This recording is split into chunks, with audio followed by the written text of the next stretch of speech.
What if I told you that the most tragic story of the 2026 World Cup has already been written? Not on the field, not in the score sheets, but in the medical records and tactical notes of the coaching staff. The Belgian national team, the golden generation, the promise of the century. And today, a team that is running not from the opponent, but from its own age. In this video, we will reveal the desperate tactics that Domenico Tedesco is hiding from the press. Tactics built not on ambition, but on survival. Tactics that will either give Belgium a final miracle or become a shameful end to an era.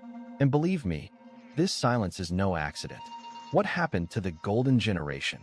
Let's go back to July 2018. St. Petersburg.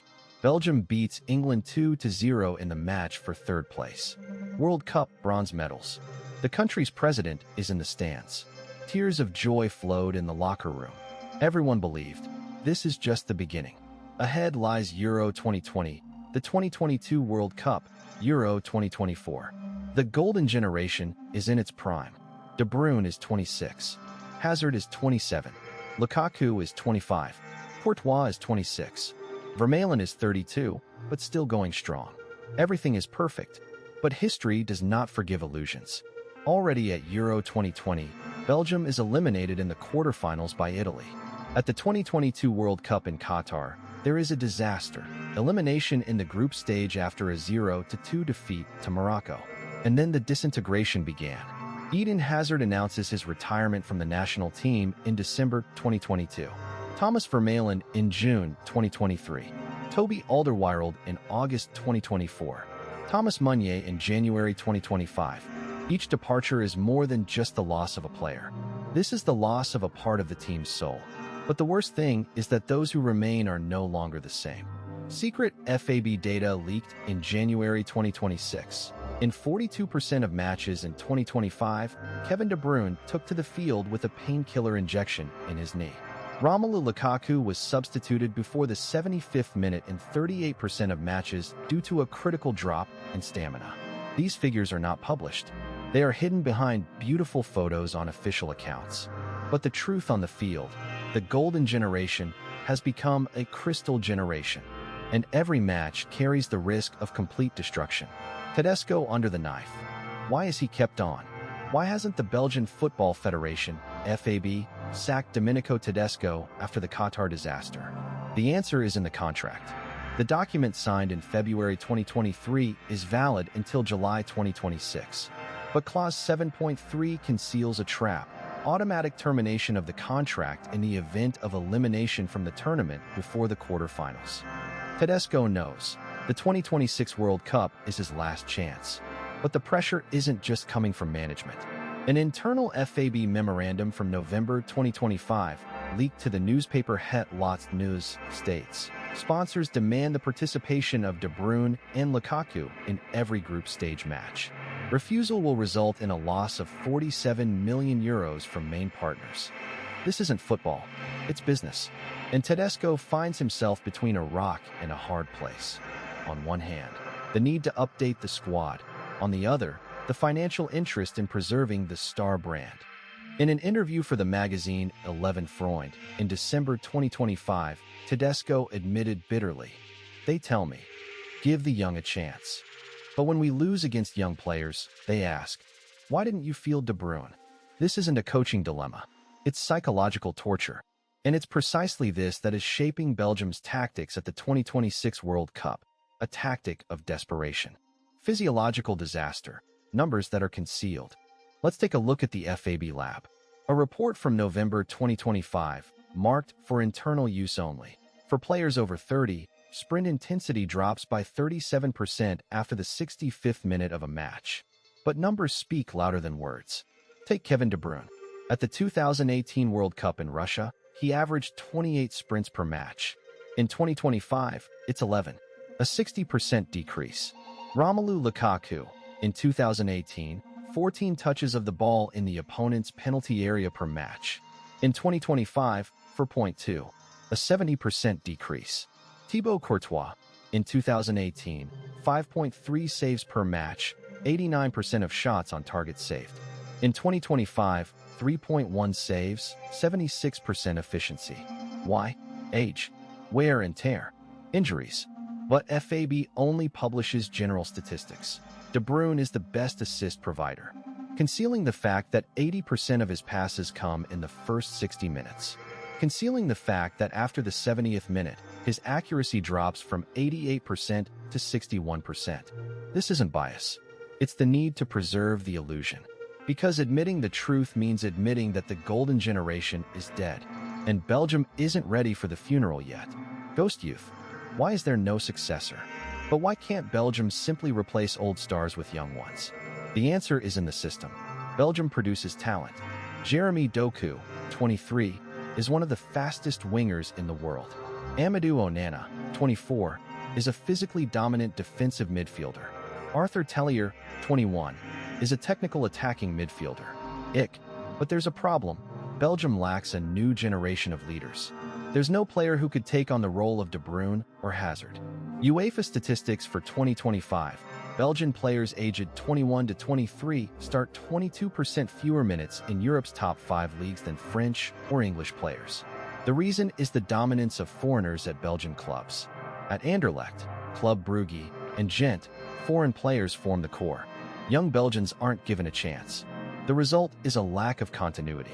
Compare this to France. After Mbappé, they already have Camavinga, Eduardo Camavinga, and Bradley Barcola growing up. England, after Kane and Saka, has Bellingham, Madueke, and Gibbs-White. Belgium has talent, but lacks systematic development. Doku is shining at Manchester City, but he can't lead the national team. Onana is strong at Everton, but he lacks De Bruyne's tactical intellect. This isn't a failure of youth. It's a failure of the system. And Belgium will pay the full price for him at the 2026 World Cup. Tedesco's tactical lab. From despair to genius? But Tedesco isn't giving up. But how will Belgium score? The answer is speed. Tedesco developed the lightning counterattack concept. The ball enters the opponent's penalty area within 8 seconds of being won. How does it work? When the ball is lost, 3 defenders immediately form a compact block. Onana, the defensive midfielder, and Timor, the second defensive midfielder, block the center. As soon as the ball is won, the first pass is to Doku, not to De Bruyne, not to Lukaku, to Doku, because his speed is the only asset that doesn't depend on age. Doku receives the ball on the left flank and instantly accelerates. Behind him is Lukaku, moving right to draw the defenders away. De Bruyne is in the center, ready to receive the pass for the final shot. Test match statistics. 68% of attacks using this formation result in a shot within 12 seconds. By comparison, Spain has 22 seconds to build an attack, England 18. Belgium deliberately forgoes possession. In the 2025 qualifiers, their possession rate dropped to 49%, below 50% for the first time in 15 years. But their efficiency has increased, 1.8 goals per match versus 1.2 in 2023. This isn't the football Hazard and De Bruyne loved in 2018. This is the football of survival. Football where every shot must be lethal. And if the opponent isn't ready for such speed, Belgium will kill them in 10 seconds. But if the opponent blocks the counterattacks, then all hell breaks loose. Hidden vulnerability number 1, psychological collapse. But Belgium's biggest threat isn't their opponent's tactics. The biggest threat is inside. A neuroscience study by the University of Louvain, October 2025, revealed a disturbing pattern. In players over 30, activity in the prefrontal cortex, the area responsible for decision-making in stressful situations, drops by 29% after the 70th minute of a match. What does this mean in practice? Players stop thinking. They act instinctively.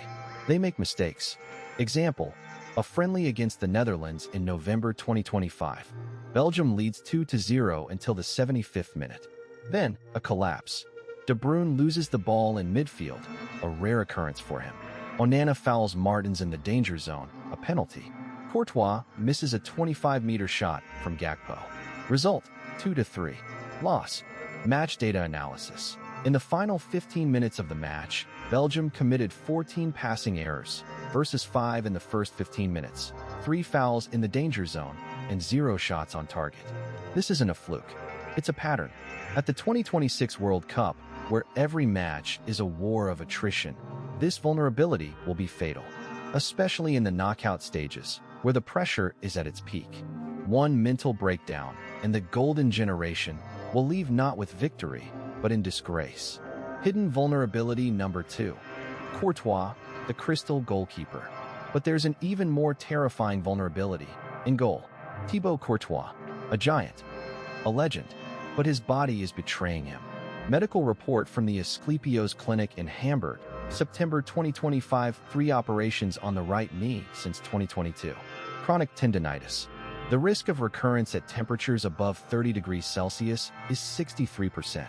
And at the 2026 World Cup, Belgium is playing in Dallas, where the weather forecast for June-July is 38 degrees Celsius. What if Courtois gets injured in the first match? Replacements: Simon Mijol, 37 years old, or Mats Bizet, 34 years old.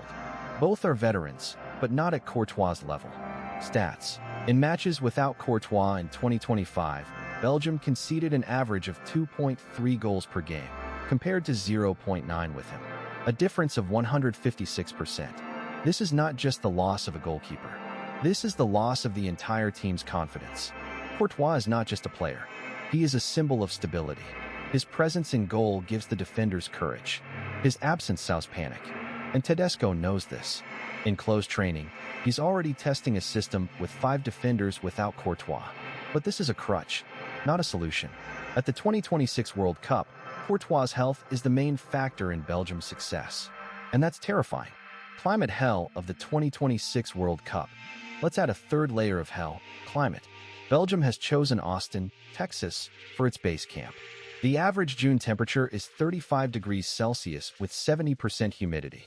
For comparison, the average June temperature in Brussels is 22 degrees Celsius, a difference of 13 degrees. But for footballers, these aren't just numbers. They're a physiological disaster.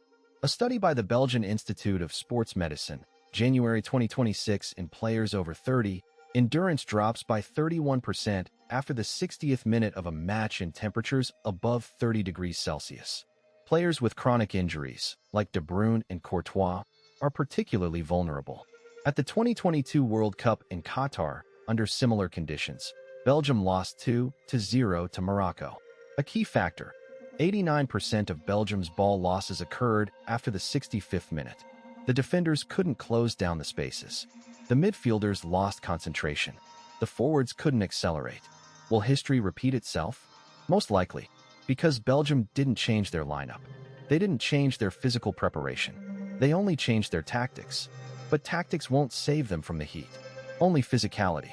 And physicality is on the side of the young, not the golden generation. Disastrous scenario: how to destroy Belgium. Now let's look through the opponent's eyes. How to beat Belgium at the 2026 World Cup. A 3-step tactical plan. Step 1. Block counterattacks with a 5-4-1 system and a tight defense. 5 defenders cover the flanks and the center. For midfielders, form a compact block in front of the penalty area.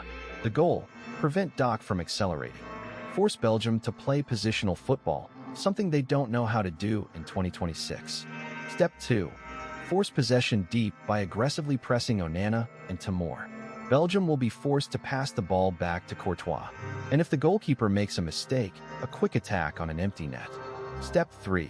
Conserve energy until the 70th minute. Then bring in fresh reserves and attack the tired Belgian defense. Example: Slovakia in qualifying October 2025. The score is 1-1. But the statistics are shocking. 78% possession for Belgium, but no shots on target after the 70th minute. Slovakia bided their time and almost won. At the 2026 World Cup, teams like Spain, Germany, and Brazil will play this system. And Belgium won't have an answer, because answering requires freshness, and they don't have it. A desperate movement: Phoenix tactics. But Tedesco is preparing a trump card: the Phoenix tactics. The idea is to divide the tournament into 2 phases. Phase 1 is the group stage. Here, Tedesco will rotate the squad as aggressively as possible. De Bruyne and Lukaku will play no more than 60 minutes in each match. Young players will come on as substitutes: Tellier, Doku in the starting lineup, Onana as the leader. The goal is to preserve the Stars' talent for the playoffs. Phase 2 is the playoffs. Here, it's all or nothing. De Bruyne and Lukaku play 120 minutes. The lightning counterattack tactic is at its peak, but there's a risky element, relying on penalties. Tedesco has already begun preparations, 200-plus penalty kicks in training over 3 months. Emphasis on psychology. Players practice penalty shootouts in a 120-decibel stadium environment. The goal? To get through shootouts where experience is more important than physicality. Why might this work? Because De Bruyne, Lukaku, and Courtois are veterans. They've been through it all. Their nerves are stronger than those of their younger opponents. At the 2018 World Cup, Croatia went through 3 penalty shootouts. At the 2022 World Cup, Argentina went through 2. Belgium could repeat this. But the price of error is historical shame. And Tedesco knows it. Light at the end of the tunnel. 3 keys to a miracle. But there is a path to a miracle. 3 specific decisions can change everything. Decision 1. Turn De Bruyne into a coach on the pitch. Minimal running. Maximum direction. He should stand in the center of the field, like a chess player, calculating his moves 3 steps ahead. His voice is his main instrument. His tactical intelligence is a substitute for physical strength. Solution 2. Use Doku as a tactical time bomb. Don't start him. Bring him on as a substitute in the 60th minute, when the opposing defenders are tired. His speed at that point will be unstoppable. In friendlies in 2025, Doku created 3.2 times more chances as a substitute than as a starter. Solution 3. Psychological a trigger. Tedesco has already recorded personal video messages from Eden Hazard and Thomas Vermaelen for the team. They are not criticism, but support. You are our legacy. Finish what we started. This is not manipulation. It is a connection between generations. And emotions can carry you through hell. If all 3 decisions are implemented, Belgium has a chance. A small one, but a real one. Final, last chance, or a decent farewell. Belgium stands at a crossroads. The 2026 World Cup lies ahead. For the golden generation, this is the last dance. But what will it be? Will Belgium repeat the fate of Holland in 2010, the final, defeat, and decades of bitterness? Or will they leave with dignity, like Italy in 2018? They failed to qualify, but retained their honor, starting a new era? The choice is Tedesco's, De Bruyne's, Lukaku's, every player on this team's team. But the main lesson of this story isn't just for Belgium. It's for all of us. For all countries that build their future on the past. For all the coaches who are afraid to let legends go. For all the fans who demand a last chance. Sometimes letting go means respect. Sometimes leaving with dignity means winning. Belgium's golden generation has already made history. Bronze in 2018. A record 1,327 days at the top of the FIFA rankings. But history remembers more than just the winners. It remembers those who knew how to say goodbye, who knew when to stop, who put honor above ambition. What will Belgium choose? We'll find out in July 2026. In the meantime, subscribe to the channel. In future episodes, we'll reveal the tactical dramas of other national teams ahead of the 2026 World Cup. Because in football, as in life, the hardest thing isn't fighting to the end. It's knowing when the end has already come.